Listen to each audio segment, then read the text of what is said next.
আজকের আলোচনার বিষয় বিশাখা নক্ষত্র। আপনারা জানেন বিশাখা নক্ষত্র দুই ভাগে বিভক্ত। একটি অংশ রয়েছে বৃশ্চিকে এবং একটি অংশ রয়েছে তুলাতে। তো আমি আলোচনা করব তুলার বিশাখা নক্ষত্র নিয়ে। কারণ হচ্ছে আমি এর আগে যে ভিডিওটি দিয়েছিলাম, সাধারণত আমি নক্ষত্র ভিত্তিক যে ভিডিও দিয়ে থাকি, সেই ভিডিও দেওয়ার পরে আমি তার রাশিফল দিয়ে থাকি। এখনও পর্যন্ত বৃশ্চিকের যে বিশাখা নক্ষত্রের অংশ রয়েছে সেই বিষয়ে আমি কোনো ভিডিও এখনও পর্যন্ত দিইনি। এই জন্য আমি তুলারটা দিয়েছি বলেই তুলারটা নিয়ে আলোচনা করব। তো জুন মাস বিশাখা নক্ষত্রের কেমন যাবে এই বিষয়টি নিয়ে আলোচনার আগে বলে নিই যে জন্ম সময় যদি আপনার চন্দ্র তুলাতে অবস্থান করে এবং 16 নম্বর নক্ষত্রে অবস্থান করে, যা বিশাখা নক্ষত্র নামে পরিচিত, তাহলে আপনার সাথে আমার এই জুন মাসের রাশিফলের অংশবিশেষ মিলবে। তো প্রথমে আমি বলি যে আমি আলোচনা করব কি নিয়ে। দেখেন, বিশাখা নক্ষত্রের মূল অধিপতি কে? মূল অধিপতি হচ্ছে বৃহস্পতি। তাহলে আমরা দেখে নেব বৃহস্পতির অবস্থান কোথায়। এরপরে দেখব বিশাখা নক্ষত্র যে ঘরে অবস্থিত, অর্থাৎ তুলাতে অবস্থিত, তুলার অধিপতি শুক্র কোথায় আছে। এই ঘরে তুঙ্গি হয়ে যায় শনি গ্রহ। শনি গ্রহ কোথায় আছে এবং এখানে নিচস্থ হয় রবি, সে কোথায় আছে, এবং এখান থেকে রাজ্যকারী গ্রহ হচ্ছে শনি। তো আমরা শনিকেও দেখে নেব। এরপরে আমরা পাপ গ্রহ হিসাবে রাহুকেতু অক্ষ বা অন্যান্য স্থান আলোচনা করব। তো প্রথমে আমি বিশাখা নক্ষত্রের মূল অধিপতি বৃহস্পতিকে দেখে নেব কোথায় আছে। আমরা দেখতে পাচ্ছি তুলা সাপেক্ষে বৃহস্পতি এই সময়ে মিথুনে আছে, যা তুলার ঘর থেকে নবম ঘর। তার মানে বৃহস্পতি একটা অত্যন্ত শুভ স্থানে আছে। আমরা তার মানে এটা আশা করতে পারি যে বৃহস্পতি আপনাদেরকে ভাগ্যগতভাবে যথেষ্ট শুভ ফল দেবে। এখন বৃহস্পতিকে আমরা যদি কালচক্র সাপেক্ষে হিসাব করি, তাহলে দেখতে পাবো যে বৃহস্পতি কালচক্রের বা কাল পুরুষের যেটাকে বলে, সেখান থেকে দুইটা ঘর নিয়ন্ত্রণ করে। একটা হচ্ছে নবম ঘর এবং আরেকটা ঘর হচ্ছে দ্বাদশ ঘর। নবম ঘর ধনু এবং দ্বাদশ ঘর হচ্ছে মীন। অর্থাৎ নবম ঘরে এবং দ্বাদশ ঘরে যদি কখনো বৃহস্পতি বসে, তাহলে বৃহস্পতি অত্যন্ত শুভ ফল দিয়ে থাকে এবং তার কর্তৃত্ব বেড়ে যায়। তো আমরা দেখতে পাচ্ছি এই সময়ে তুলার ঘর থেকে নবম ঘরে বৃহস্পতিকে অবস্থান করতে। তার মানে বৃহস্পতি ওই নবম ঘরে অবস্থান করে অত্যন্ত শুভ ফল প্রদান করবে, এই বিষয়টা তো আপনারা নিশ্চিত হয়ে গেলেন। তো এখন ওই বৃহস্পতি ওখানে কতটা শুভ ফল দিতে পারবে? দেখুন, ওখানে রবি এসে অবস্থান করবে। এখন রবি কোথাও বসলে, সেখানে যদি অন্য কোনো গ্রহ বসে, বিশেষত বুধ বাদে, তাহলে ওই গ্রহগুলো আর ফল দিতে পারে না রবির কারণে। জুন মাসের যে শেষ 15 দিন, এই সময়ে রবি এসে মিথুনে বসবে। তখন রবির কারণে বৃহস্পতি ভালোভাবে ফল দিতে পারবে না। এই হচ্ছে একটা প্রবলেম হয়ে যাচ্ছে। কিন্তু এরপরে যখন ওখান থেকে রবি চলে যাবে, অর্থাৎ ধরেন জুলাইয়ের 15 তারিখের পর থেকে ওখান থেকে রবি চলে যাবে, তখন বৃহস্পতি ওখানে একা হয়ে যাবে। এই সময় কিন্তু বৃহস্পতির ফলটা অনেক বেড়ে যাবে এবং অত্যন্ত শুভ ফল আপনারা পেতে পারবেন। তবে হতাশ হওয়ার কিছু নেই, কারণ হচ্ছে যখন এখানে রবি অবস্থান করবে, এই সময় এখানে বুধও কিছু দিনের জন্য থাকবে, অন্তত 10 দিনের জন্য তো আসবেই। তো বুধ এখানে অবস্থানকালীন আপনাদের বৃহস্পতির ফলের পরিবর্তে বুধ এখানে ফলদান করতে পারবে। অর্থাৎ রবির সাথে বুধ যে কারণে ভালো ফল দিয়ে থাকে, ঠিক একই কারণে বৃহস্পতি ফল দিতে পারে না। তো তার মানে আপনারা এখানে আর মানে মন খারাপ করার কিছু নেই। আপনারা এখান থেকে সন্তুষ্টই হতে পারেন এই ঘটনায় যে বুধ এবং বৃহস্পতি দুটোই শুভ গ্রহ।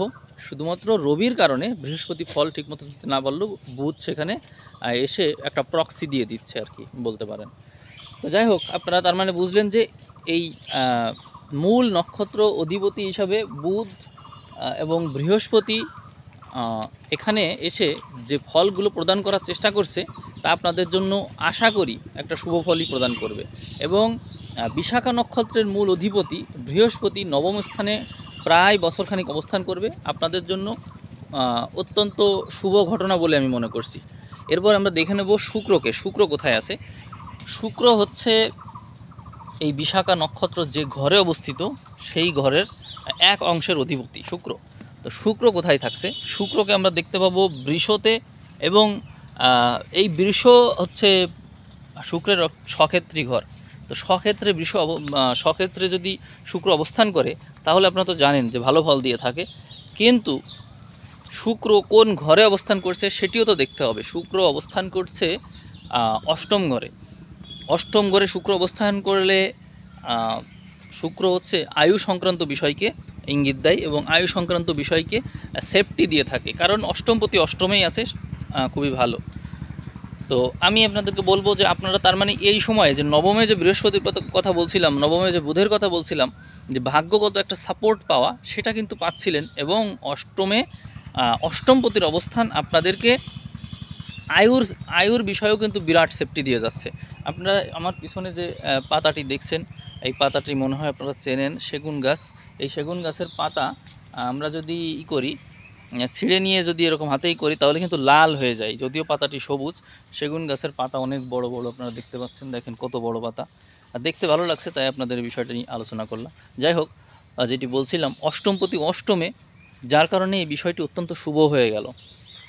আপনারা মিলিয়ে দেখবেন, এই সময় আপনারা যে কোনো বিপদাবোধ, আয়ু সংক্রান্ত যে কোনো বিপদাবোধ থেকে দৈবভাবে রক্ষা পাবেন এবং একটা বড় ধরনের সাপোর্ট পাবেন। বিপদাবোধ থেকে আপনারা শুধুমাত্র রক্ষাই পাবেন না, ওই বিপদই উল্টো আপনাদের জন্য ভালো ফল নিয়ে চলে আসবে।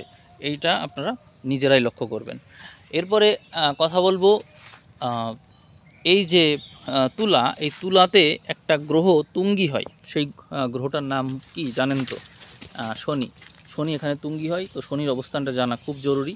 শনি এই সময়ে তুলার ঘর থেকে ষষ্ঠ ঘরে অবস্থান করছে, অর্থাৎ মিনে অবস্থান করছে। তো মিন তাহলে এই তুলার জন্য কেমন ফলদায়ী ঘর হতে পারে? আমি খুব বেশি শুভ মনে করছি না, কারণ হচ্ছে এই শনি শুধুমাত্র তুঙ্গি গ্রহই না তুলার জন্য, সে রাজযোগকারী গ্রহও। কারণ চতুর্থ ও পঞ্চম কেন্দ্র কোণের অধিপতি শনি, সে যদি কখনো ভালো অবস্থানে না থাকে তাহলে তুলার জাতক জাতিকারা কখনো ভালো করতে পারে না। এই জন্য এই সময়ে যে ষষ্ঠ ঘরে শনি রয়েছে, তো মিনে রয়েছে শনি, এখানে তো আপনারা জানেন 2.5 বছর থাকবে। তো শনি ওখানে থাকা কারণে যতদিন থাকবে এখানে, আপনারা দেখবেন এই তুলার জাতক জাতিকারা যারা আসলে ভিতর থেকে একটু নান্দনিক হয়ে থাকে, তারা খুব বেশি পরিশ্রম করে না, টেকনিক্যাল কাজগুলোই বেশি করে এবং রিল্যাক্সেশনকেই প্রাধান্য দিয়ে থাকে। কিন্তু শনি ষষ্ঠে থাকাকালীন এই 2.5 বছর আপনারা দেখবেন এই জাতক জাতিকারা যথেষ্ট পরিশ্রম করবে, প্রতিকূল পরিবেশে পড়বে। আমার নিজের কথাই বলি, আমি নিজেই তো আমার লগ্ন তুলা, তো আমি নিজেই তো ট্রেনিংয়ে আছি, সেখানে আমাকে মেস কমিটির সদস্য বানিয়েছে, যেখানে আমি অন্তত 15 দিন হলেও আমাকে কিন্তু যথেষ্ট পরিশ্রম করতে হবে। ওই যে বৃষ্টি হবে, ওখানে জল বেঁধে যাবে, ওই জলাবদ্ধতার ভিতরে বৃষ্টিতে ভিজে আমাকে হয়তো বাজারও করতে যেতে হবে। মানে একটা পরিশ্রমের কাজ আমাকে কিছুদিনের জন্য হলেও কিন্তু আমাকে নিতে হচ্ছে। তো এটাই বলছি যে আপনাদের যাদের এই যে তুলাতে লগ্নই হোক বা রাশিই হোক, যাদের এরকম অবস্থা আছে, তাদের 10-15 দিনের জন্য হলেও, এই 2.5 বছরের কথা বলছি, এই 2.5 বছরে 10-15 দিন হলেও আপনাকে বিরাট দায়িত্ব নিতে হবে, বিরাট কষ্ট করতে হবে। কষ্ট আপনাকে করতেই হবে, পরিশ্রম আপনাকে করতেই হবে। আমি যে ট্রেনিংয়ে আছি 4 মাসের জন্য, সেখানে আমাকে উঠতে হয় 5:30টায়। আমি তো 5:30টা, সকাল 5:30টায়, ভোর 5:30টায় ওঠা মানুষ না। আমি ঘুমাই হচ্ছে 10 ঘন্টা, সেখানে আমাকে ঘুমাতে হচ্ছে 4 ঘন্টা, 3.5 ঘন্টা, 4.5 ঘন্টা, এরকম কম ঘুমাতে হচ্ছে। তাহলে এটা কি একটা পরিশ্রমের বিষয় না? আমার জন্য পরিশ্রম, আপনাদের অন্যদের জন্য যারা কম ঘুমায় তাদের জন্য বিষয় না, কিন্তু আমার জন্য তো বিরাট ক্ষতি। তো ওইটাই বলছি যে যাদের এই যে শুধুমাত্র শনির ষষ্ঠে অবস্থান, তুলা থেকে ষষ্ঠে অবস্থান, এটি কিন্তু রাজযোগকারী গ্রহ। চতুর্থপতি ষষ্ঠে গেল, পঞ্চমপতিও ষষ্ঠে গেল, এখানে অনেক বড় ধরনের রয়েছে, কষ্ট রয়েছে। বড় ধরনের কষ্ট কি?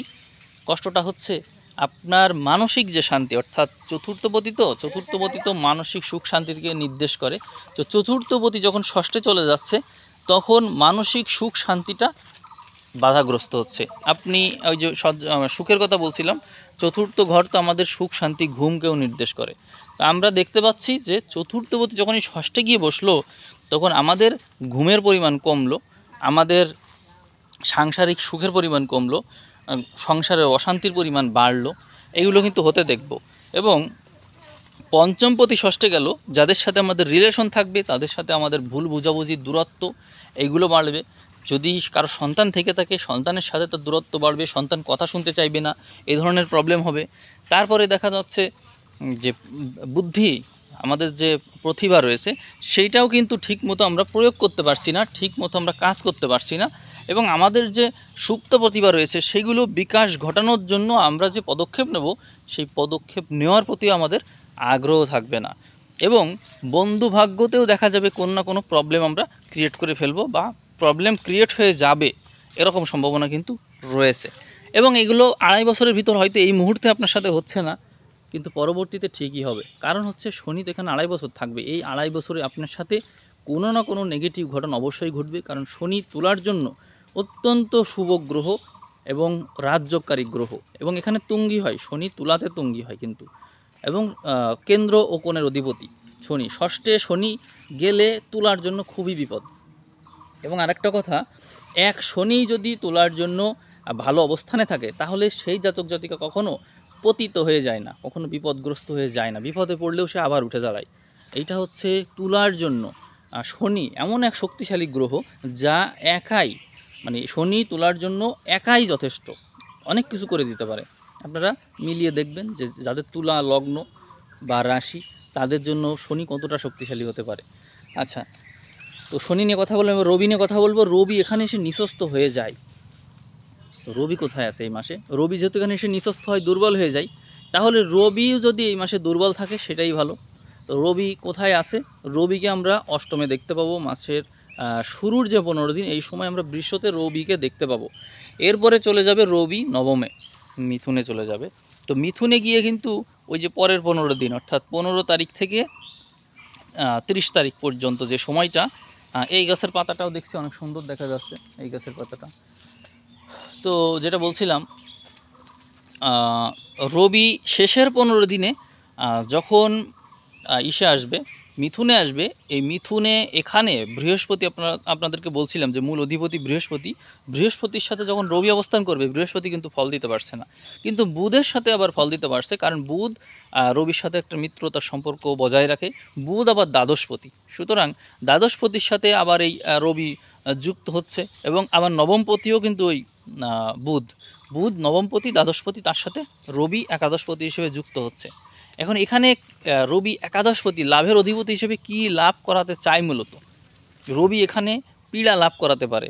জাতক জাতিকারা যারা ধর্মীয় জ্ঞান অর্জন করবে না তারা কিন্তু এই সময় একটু বিপদগ্রস্ত হবে। কারণ হচ্ছে এই যে বুধ, বুধ হচ্ছে একই সাথে নবমপতি বা ধর্মের অধিপতি, ভাগ্যের অধিপতি, এবং একই সাথে দ্বাদশপতি যে মোক্ষকারক, এই বুধ, এবং এর সাথে যখন রবি যুক্ত হচ্ছে, রবি একাদশপতি লাভ করাবে, তার মানে ধর্মজ্ঞান, সৌভাগ্য হোক দুর্ভাগ্য হোক, অর্থাৎ ভাগ্যগত যে কোনো বিষয় এই সময় কিন্তু লাভ করাবে। অর্থাৎ জুন মাস হচ্ছে, জুন মাসের শেষের 15 দিন কথা বলছি, প্রথম 15 দিন না। এই সময় তো রবি নিজেই অষ্টমে থাকবে, যার কারণে আপনাদের দুর্ভাগ্যই সৌভাগ্যের কারণ হবে। কিন্তু শেষের যে 15 দিন, এই 15 দিনে মূলত এই ধরনের ঘটনা ঘটবে, যেখানে আপনারা ভাগ্যগত এবং যে মোক্ষ জ্ঞান কারক যে জ্ঞান আছে, এইগুলোর সাথে আপনারা অবশ্যই সংশ্লিষ্ট হবেন। তো চেষ্টা করবেন দান করার, যদি সম্ভব হয় দান করার চেষ্টা অবশ্যই করবেন। কারণ হচ্ছে দান করলে আমাদের ভিতরের যে স্পেস এটা বাড়ে। আর এমনি তো আপনাদের নবম ঘরে গ্রহ রয়েছে, আপনাদের দান তো এমনিই করতে হবে, এটা তো অনেকটা পরিস্থিতির শিকার হয়ে অনেকে করবে। আর ভিতর থেকে করাই ভালো, ওই ধরনের মানসিকতা লালন করাই ভালো। তো এরপরে কথা বলবো হচ্ছে রাহুকেতু অক্ষ নিয়ে। রাহুকেতু অক্ষ কোথায় আছে এবং কি ধরনের ফল দেবে? আমরা রাহুকে কোথায় দেখতে পাচ্ছি সেটা একটু দেখি। রবির কথা বলেছি, রবির শত্রু হচ্ছে রাহু, তার মানে রাহু পজিশনে থাকলে ভালো ভালো ফল দিতে পারবে। রবি কোথায়, রাহু কোথায় আছে দেখেন, তুলা থেকে আমরা যদি হিসাব করি, পঞ্চম ঘর কুম্ভ, কুম্ভতে এই সময় রাহু আছে এবং তার বিপরীতে কেতু আছে একাদশে। তো তাহলে ওই রাহু কেমন ফল দেবে? রাহু পঞ্চমে রয়েছে, তার মানে আপনার প্রেম কারক ঘর যেটা, সেই ঘরে কিন্তু রাহু। তো রাহু প্রেমের ঘরে থাকলে সাধারণত একাধিক প্রেম করিয়ে থাকে। এখন প্রেম বলতে যদি ফিজিক্যাল রিলেশন, বেড শেয়ারিং এগুলো বোঝেন তাহলে কিন্তু সমস্যা। প্রেম বলতে বোঝায় একজনের সাথে আরেকজনের চিন্তার মার্জ হয়ে যাওয়া, চিন্তার মার্জ, অর্থাৎ একজনের সাথে একজনের চিন্তা ভাবনায় মিলে যায়, এই আর কি। তো আপনার এই সময়ে আপনার প্রেম বিভক্ত হয়ে যাবে, এই প্রেম আপনার যে কোনো ব্যক্তির সাথে হতে পারে, এটা পশু পাখির সাথেও হয়। আমার যেরকম এই যে আমি যেখানেই যাই, আমার এই যে ছাগলগুলো ওই যে দেখতে পাচ্ছেন, তারা কিন্তু আছে, এখানেই আছে, খেতে এসেছে। এই যে আমি আসি, আমার গলায় কিন্তু দড়ি দেওয়া নেই, ওই যে ছেড়ে দেওয়াই আছে। তারা ওই যে দেখেন খেয়ে বেড়াচ্ছে, দেখতে পাচ্ছে। তো যেটা বলছিলাম, এদের সাথে আমার প্রেমের সম্পর্ক আছে। আমি কিন্তু এই যে কুরবানির ঈদ গেল, এদের কিন্তু এক একটার দাম 20,000 করে বলেছে। আমি কিন্তু তবুও বিক্রি করতে পারিনি। থাকুক, আরও কিছুদিন বাঁচুক, আমি সেটাই চাই, সেজন্য কিন্তু বিক্রি করতে পারিনি। তো ওইটাই, প্রেম থাকলে আসলে ওখানে একটা মোহ কাজ করে, বিক্রি করা বা ছেড়ে দেওয়া এই প্রসঙ্গটাই আসলে আসতে চায় না, একটা মায়া কাজ করে।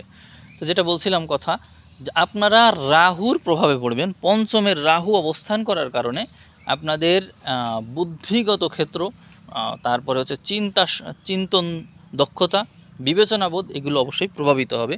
সেক্ষেত্রে রাহু আপনাদেরকে কি করতে পারে দেখেন, আপনাদের টেকনিক্যাল বুদ্ধিটা এই সময় বাড়বে। রাহু পঞ্চমে অবস্থান করলে টেকনিক্যাল বুদ্ধি বাড়বে, এবং পঞ্চম থেকে যে একাদশে রাহু দৃষ্টি দিচ্ছে, আপনাদের টেকনিক্যাল জ্ঞানের কারণে আয় বাড়বে। অনেকেই অনেকেই হচ্ছে টেকনিক্যাল বুদ্ধি অ্যাপ্লাই করে অর্থ উপার্জন করে।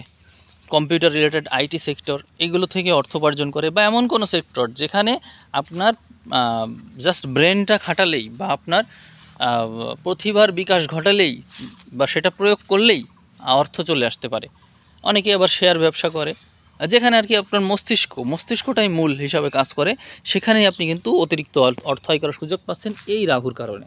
মানে রাহু এখানে পঞ্চমে অত্যন্ত শুভ ফল দিতে পারবে, কারণ আপনার মূল অধিপতি বৃহস্পতি, এবং রাহু এই সময়ে বৃহস্পতির নক্ষত্রে অবস্থান করবে। ওখানে পূর্ব ভাদ্রপদ নক্ষত্রে অবস্থান করবে, যেটা হচ্ছে 25 নম্বর নক্ষত্র। এবং বিশাখা নক্ষত্র থেকে যদি আমরা 10 নম্বর নক্ষত্রে চলে যাই, সেটি হচ্ছে আপনার কর্মনাড়িতে রাহু অবস্থান করবে। সুতরাং অনেকেই একই সাথে আরেকটা ঝামেলা ফেস করবে, সেটা হচ্ছে কর্ম সংক্রান্ত ঝামেলা।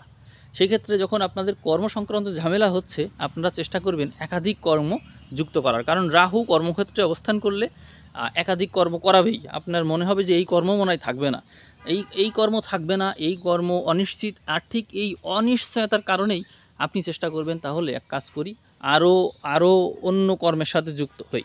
কারণ অন্য কর্মের সাথে যুক্ত হওয়ার প্রসঙ্গ আসছে এই জন্য যে আপনি যে কর্মে আছেন সেই কর্মটাই তো আপনার কাছে নিশ্চিত মনে হচ্ছে না, সেফ মনে হচ্ছে না, তখন আপনি ওই কর্মের সাথে সাথে আরও নতুন কর্ম শুরু করছেন, তাহলে আপনার কর্মক্ষেত্র হয়ে গেল একাধিক। আর এই যে একাধিক কর্ম, এই একাধিক কর্মই মূলত আপনাকে নতুন কর্মের সাথে সংশ্লিষ্ট করবে। তাহলে আপনার একাধিক কর্ম হয়ে গেলে আপনি একাধিক পথ থেকে আয় করার কিন্তু সুযোগ পাচ্ছেন। পঞ্চমে রাহু অবস্থান করে যে একাদশে দৃষ্টি দিচ্ছে এবং একাদশ ঘরকে বিভক্ত করে ফেলছে, এবং ওখানে কিন্তু আরেকটা বিষয় রয়েছে, সেখানে মঙ্গলও যুক্ত রয়েছে, কেতুর সাথে কেতু মঙ্গল একত্র থাকলে আয়ের ক্ষেত্রে আপনি একটা আগে যে ইমব্যালেন্স ছিল সেটা কিন্তু থাকছে না, এখন কিন্তু একটা ব্যালেন্স চলে আসছে, এবং যথেষ্ট অর্থ উপার্জন করতে পারবেন, এককালীন অনেকগুলো টাকা পাবেন। এটা কিন্তু হবে, কারণ ওই যে মঙ্গল রয়েছে, মঙ্গল থাকলে এককালীন অনেকগুলো টাকা পাওয়ার সম্ভাবনা তৈরি করে। আর রাহু যে কোনো কিছুকে এক্সপ্লোর করে দেয়। তার মানে আমরা এই মাসে একটা শুভ ঘটনারই অবতরণ করতে পারি, যে আমাদের সাথে ভালো কিছুই ঘটবে। যদিও শনি আমাদের সংঘর্ষ করাবে, রাহু মঙ্গলের দৃষ্টিতে আমাদের সংঘর্ষ রয়েছে, তারপরও আলটিমেটলি সব কিছুই কিন্তু আমাদের জন্য শুভ। তো আমি যথেষ্ট সময় নিয়ে কথা বলেছি, আপনারা যতটুকু জানলেন এইটুকুই যথেষ্ট বলে আমি মনে করি। আর কোনো প্রশ্ন থাকলে আপনারা কমেন্টে জানাবেন। তো ঠিক আছে, সবাই ভালো থাকবেন, আজ এ পর্যন্তই, ধন্যবাদ।